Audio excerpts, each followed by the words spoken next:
The internet's become one of the main tools of the trade, specifically social media.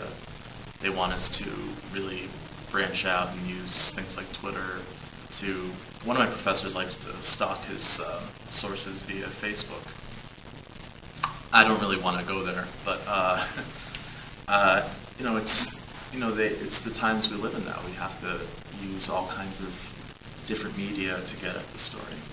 Business isn't really the focus in this program, making money, but I think advertising is still a viable model, but I think you also need to look past that and get outside of the box in terms of what normal companies do. Like, there's no reason a media company can't offer a conference. People won't pay $5 for content, but they'll pay $1,000 to go visit a really niche, industry-specific conference. I mean, there's always the danger of too much information, of information overload. I'm a bit of a dinosaur actually around here because I get the New York Times and I like in print and I get a daily subscription. Okay. So that's where I get most of my news. But I also check my Twitter feed, which Twitter, by the way, I joined rather reluctantly because I saw the way the winds were blowing and I have to use it.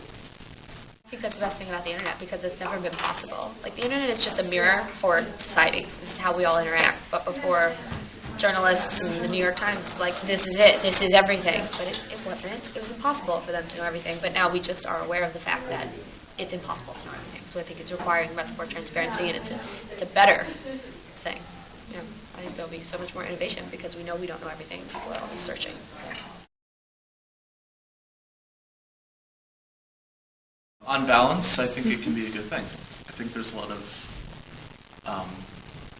there are some negatives. I think Twitter brings out a lot of trivial information. It can bring out a lot of superficial things that don't really add much. But the point of using it is to aggregate, to pull together different threads, and that's how you can find sources and ideas, not the stories themselves, because you can only say so much in 140 characters.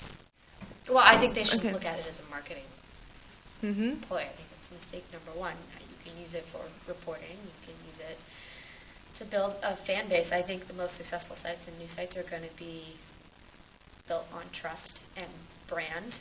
And the way that you build trust with the people that read you is to talk to them and interact with them. And that's what Twitter is for. So.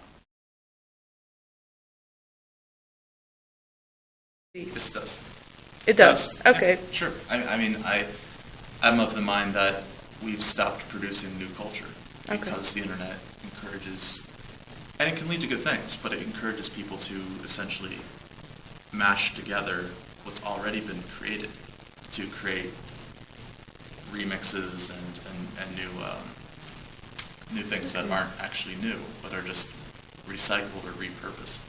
No, it's not going to kill the profession. I think it's important to remember we're in a time of transition right now.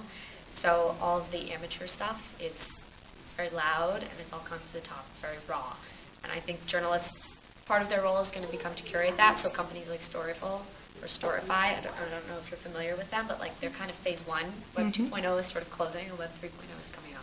So I think as soon as people learn how to control that noise, like there's always going to be beautiful long-form text in the New Yorker and beautiful documentary videos. It's just about finding a way to organize it all, and I think that's what Web 3.0 is about, and I think that's going to become a part of the job description of a journalist, like whether or not they like it, and you don't have to specialize in that, but somebody's going to do it. Okay. So it's a turbulent time, but like the sea will come.